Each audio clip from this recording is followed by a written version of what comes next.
Здравствуйте, уважаемые коллеги, соотечественники и все те, кто еще не потерял способность отличать право от откровенного цинизма и идеологического бреда, замаскированного под патриотизм и реализм.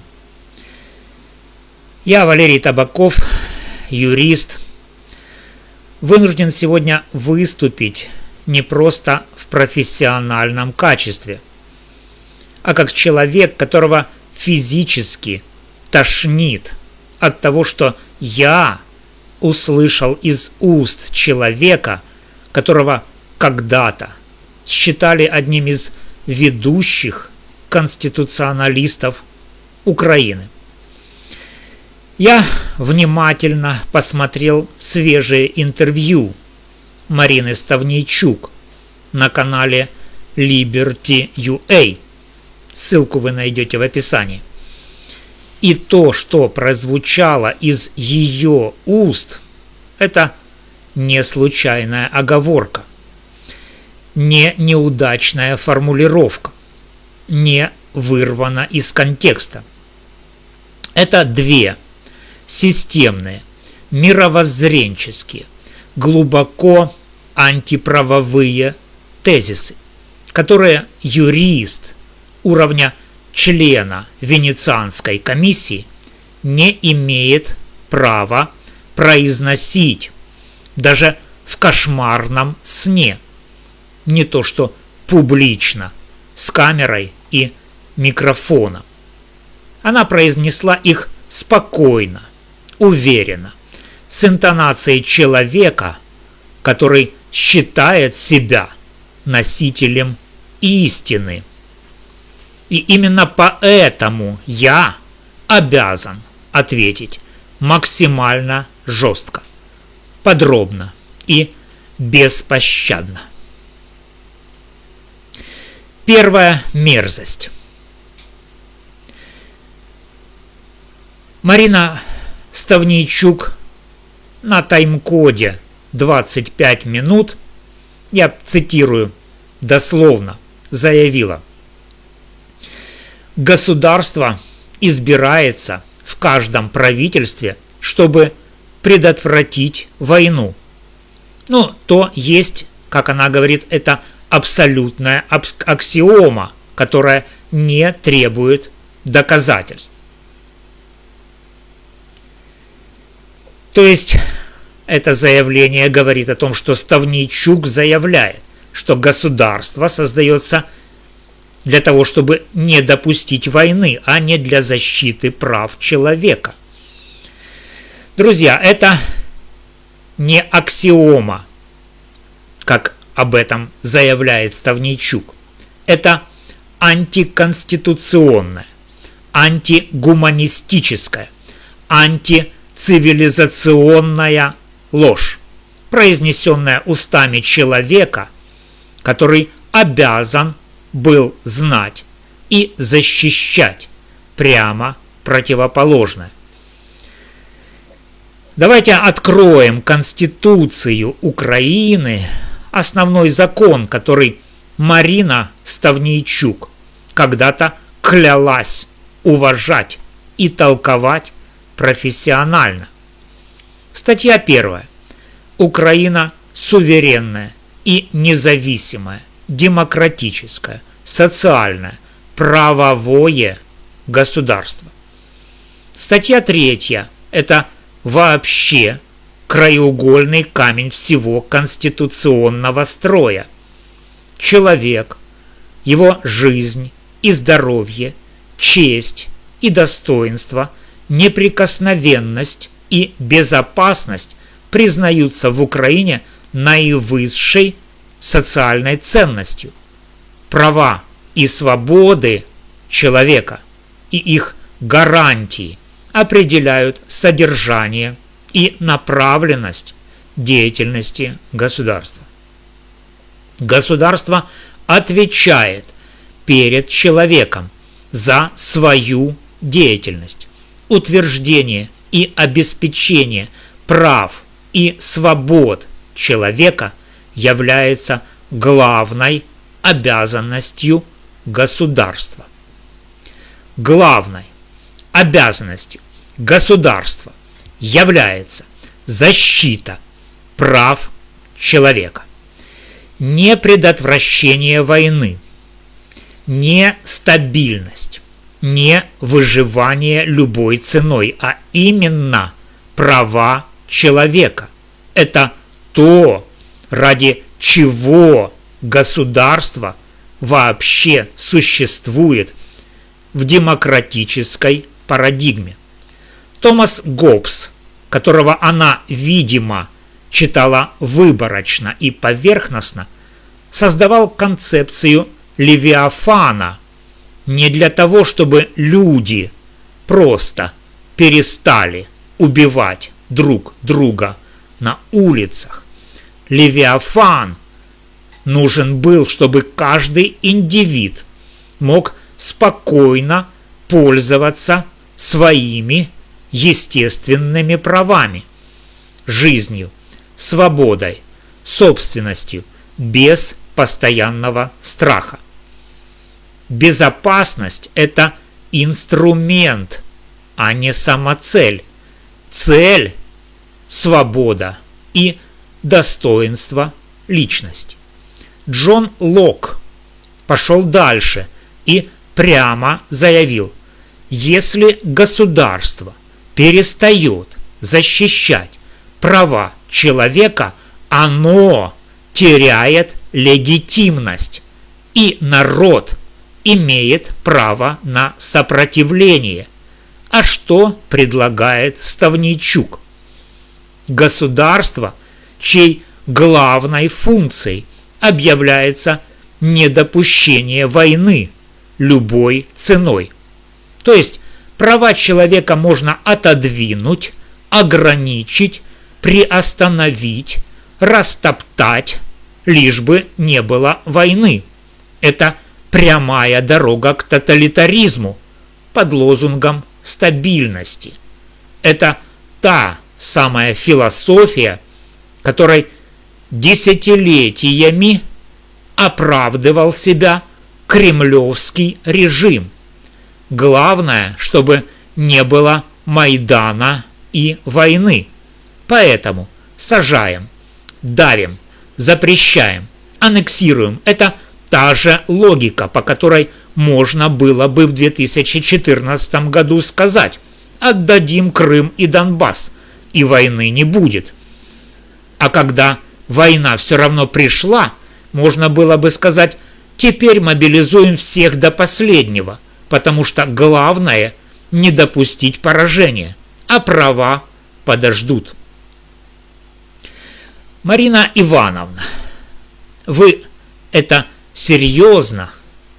Вы, которая сидела в Венецианской комиссии, которая должна была отстаивать европейские стандарты прав человека, верховенство права и ограничения власти, теперь публично заявляете, что государство создано не для человека, а для отсутствия войны.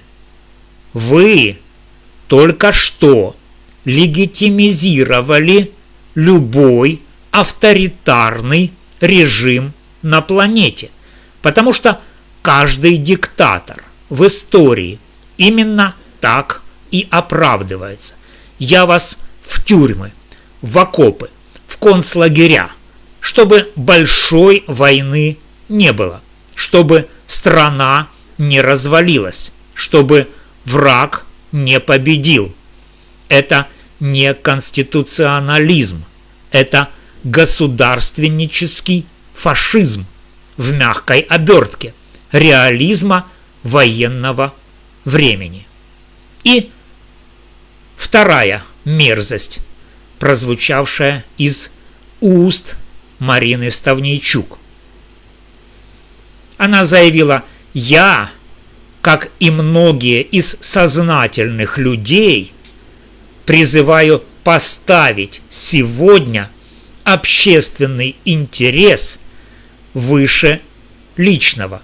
Это так и это Правда. Тайм-код 32 минуты. В интервью с Таймничук. И это уже не просто ошибка, друзья. Это классический, хрестоматийный тезис тоталитарной идеологии. Это прямая цитата из арсенала большевиков 1920-1930-х годов, из нацистской пропаганды, из маоистского Китая, из северокорейской доктрины, из всех режимов, которые оправдывали массовые жертвы, репрессии и уничтожение личности во имя высшего блага. В правовом государстве не существует принципа «общественный интерес выше личного». Существует баланс частных и публичных интересов. Существует принцип пропорциональности любого ограничения права. Существует тест на необходимость и соразмерность. Существует судебный контроль за любым вмешательством в права человека. Существуют временные рамки ограничений. Существует компенсация ущерба, нанесенного государством.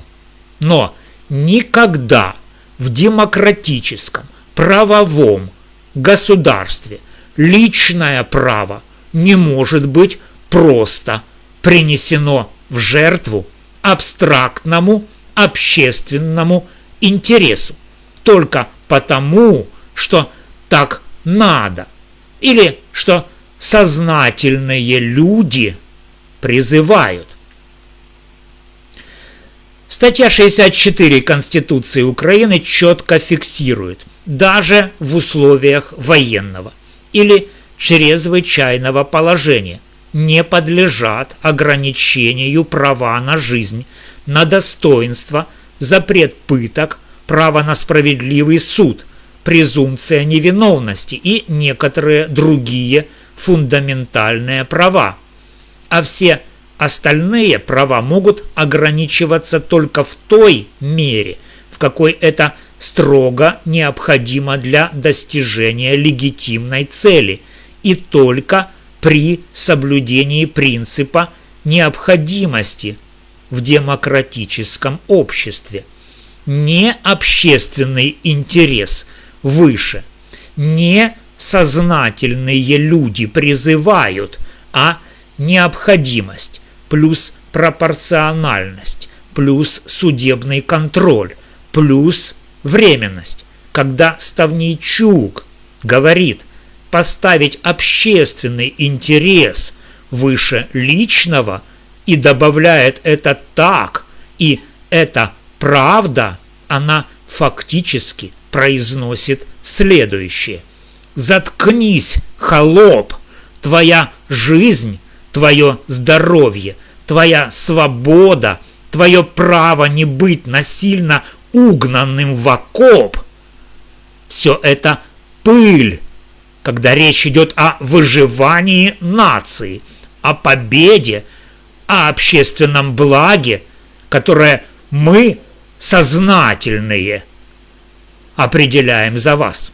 Это язык колхозного собрания 1932-1933 годов, когда крестьянам говорили: сдайте все зерно, общественный интерес важнее, чем ваши голодные дети.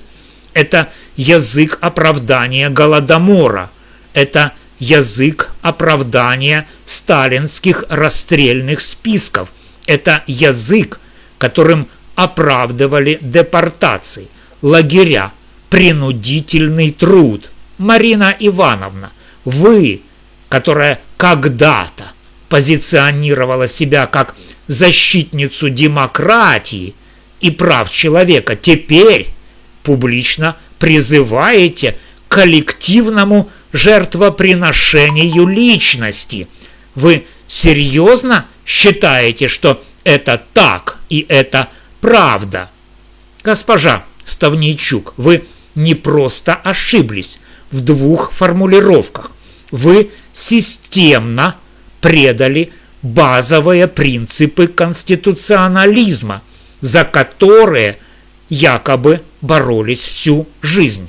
Вы дискредитировали себя как юриста международного уровня. Вы опозорили статус бывшего члена Венецианской комиссии. Вы сказали вещи, которые категорически недопустимы для любого человека, претендующего на звание конституционалиста и эксперта по правам человека. Это не мнение, с которым можно поспорить. Это профнепригодность на уровне фундаментального мировоззрения. Если сегодня мы спокойно принимаем тезисы государства, чтобы войны не было любой ценой, и общественный интерес выше личного, и это правда, то завтра нам скажут: мобилизация без суда и следствия святое, права подождут, запрет на выезд мужчинам – это нормально, общественный интерес важнее, принудительная трудовая повинность – это патриотизм, критика власти – это подрыв общественного блага, аресты без доказательств ради победы. И именно вы, Марина Ивановна, уже заложили идеологический фундамент под все это. Вы уже произнесли эти слова публично. Вы уже дали им моральную и экспертную легитимизацию.